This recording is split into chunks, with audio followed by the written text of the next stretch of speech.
এই রান্নাটা যখন করছি তখন হঠাৎ কর্তামশাই বলে উঠল, এসব কি কণ্টকসজ্জা বানাচ্ছ? শুনে হেসে ফেললেও পরে ভাবলাম নামটা কিন্তু বেশ। বেসন আর চালের গুঁড়ো 2:1 অনুপাতে নিয়ে নুন, হলুদ আর লঙ্কার গুঁড়ো মিশিয়ে একটা মাঝারি ঘনত্বের ব্যাটার বানালাম। এই রান্নার জন্য একটু টাইট বাঁধাকপি প্রয়োজন, তাই আমি ছোট সাইজের যে নারকেল বাঁধাকপি হয় সেটাই ব্যবহার করছি। বড় বড় টুকরো করে কেটে নিলাম। আর কাঠের স্কিওয়ার আমি আগেই ভিজিয়ে রেখেছিলাম, ওই ভেজানো কাঠের স্কিওয়ারে এক এক করে গেঁথে রাখলাম। খুব রেগুলার একটা মশলা বানাবো, পেঁয়াজ, আদা, রসুন, কাঁচা লঙ্কা, টমেটো একসাথে পেস্ট করে।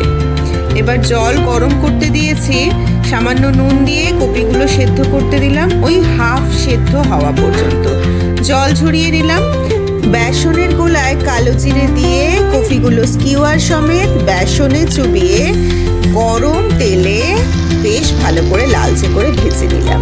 কিছু মাস আগে রিল সার্ভ করতে গিয়ে আমি এরকম একটা রান্না দেখেছিলাম, কিন্তু এই মুহূর্তে সেই দাদার নাম আমার মনে নেই, নয়তো আমি তার নাম উল্লেখ করতাম। গরম কড়াইতে সর্ষের তেলে জিরে ফোড়ন দিয়ে পেস্ট করা মশলা দিয়ে ভালোভাবে কষিয়ে নিলাম। অ্যাড করছি হলুদ, ধনে, কাশ্মীরি মির্চ পাউডার।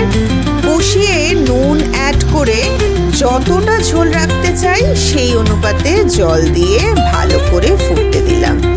ঝোল রেডি হয়ে গেলে নামানোর আগে স্কিওয়ার থেকে ভেজে রাখা কপি দিয়ে ঝোলের মধ্যে দিয়ে দিলাম। নুনটা ব্যালেন্স করার জন্য সামান্য চিনি দেওয়া যেতে পারে, কিন্তু বেশি ফোটানো যাবে না, ফোটালে কিন্তু ওটা ঘেটে যাবে। ওপর থেকে ধনেপাতা ছড়িয়ে গরম ভাত বা রুটি বা পরোটার সাথে কিন্তু এটা জমে যাবে।